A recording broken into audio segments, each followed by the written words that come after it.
4 دن کی چاندنی پھر اندھیری رات، یہ مثال برج حوت پر خوب جچتی ہے۔ خوشیوں کو ترسنے والے برج حوت کی زندگی میں خوشیاں کم ہی ملتی ہیں۔ ہماری زندگی میں خوشیاں بجلی کی ایک چمک کی طرح آتی ہیں اور بس پل بھر کی تسکین دے جاتی ہیں۔ ایسا کیوں ہوتا ہے؟ دوسروں کی زندگیاں دیکھو تو خوشیاں ہی خوشیاں نظر آتی ہیں، محبت بھی ہے، پیسہ بھی ہے، خوش شکل بھی ہیں، 4 سو کھلکھلاتے چہرے ہیں، مگر ہمارے دل کی دنیا ویران ہے۔ کیا کریں جب بہت کچھ جھیلنے کے باوجود یہ پریشانیاں، یہ مسائل ہمارا پیچھا نہیں چھوڑتے؟ یوں لگتا ہے کہ دنیا کے مصائب نے میرے گھر کا رستہ دیکھ لیا ہو۔ پائسس دوسروں کے لیے ہی سب کچھ کرتے ہیں، مگر دنیا کو خوشیاں دینے والے پائسس کی دل کی دنیا ہی اداس۔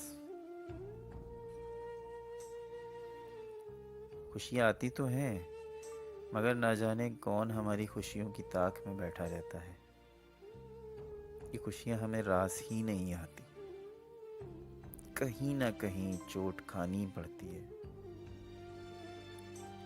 جتنی دیر میں خوشیوں سے محظوظ ہونا شروع ہوتے ہیں، اتنے عرصے میں خوشیاں رخصت ہی ہو جاتی ہیں۔ یہ ہماری بے بسی ہے کہ خوشیاں ہمیں راس ہی نہیں ہے، یہ خوشیاں ہمیں راس ہی نہیں ہے۔ 4 دن۔ محبت کیا ہے؟ وہ مقدس احساس ہے جس کا ادراک بھی ہر ایک کو نہیں ہوتا، نہ ہی ہر شخص اس کا پاس رکھنے والا ہوتا ہے۔ اسی لیے محبت ہر کسی کے بس کی بات بھی نہیں ہوتی۔ برج حوت اور محبت ایک ہی سکے کے 2 رخ ہیں۔ خدا نے برج حوت کو سراپا محبت تخلیق کیا ہے۔ محبت کیا ہے یہ برج حوت سے بہتر کوئی نہیں سمجھ سکتا، نہ برج حوت سے بہتر کوئی کر سکتا ہے، کیونکہ دنیا صرف محبت کے ظاہری پہلو کو دیکھتی ہے۔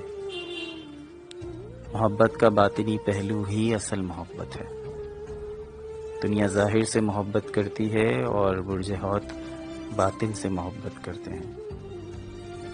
یہی وجہ ہے کہ پائسس سے محبت کے چشمے پھوٹتے ہیں۔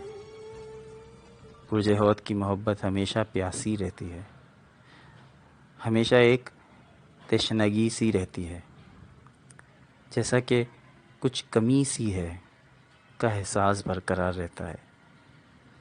وہ اس لیے کہ برج حوت محبت کی ظاہری شکل سے مطمئن نہیں ہوتے، اور پائسس مطمئن ہو بھی نہیں سکتے، کیونکہ ظاہر کی محبت تو نامکمل محبت ہے، تو پیاس کیسے بجھ سکتی ہے؟ اسی وجہ سے محبت میں ناکامی مقدر بنتی ہے۔ کامل محبت انسانوں کی ہو ہی نہیں سکتی۔ دراصل برج حوت کامل محبت کو غلط جگہ تلاش کر رہے ہوتے ہیں۔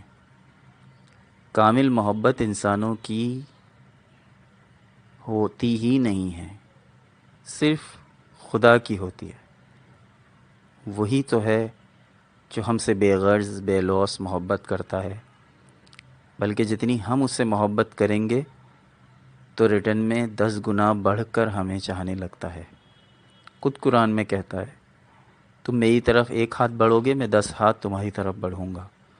تم میری طرف چلتے ہوئے آؤ گے تو میں تمہاری طرف دوڑتے ہوئے آؤں گا۔ اور کیا چاہیے ہمیں؟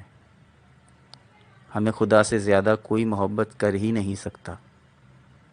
خدا ہی تو ہے جو ہمیں نا امید نہیں کرتا۔ انسان کی محبت ہمیں کمزور کر دیتی ہے، جبکہ خدا کی محبت ہماری طاقت بن جاتی ہے۔ اور پھر جب تم خدا کی محبت میں ڈوب جاؤ گے تو جو چاہو گے وہی ہوگا۔ خدا فرماتا ہے نا، میں تمہاری زبان بن جاؤں گا، میں تمہارا ہاتھ بن جاؤں گا، بس تم جیسا کہو گے ویسا ہی ہوگا۔ اور محبت کا تقاضا کیا ہوتا ہے؟ یہی تو ہے، جو محبوب چاہے وہی ہو۔ تم خدا کو اپنا محبوب بنا لو، خدا تمہیں اپنا محبوب بنا لے گا۔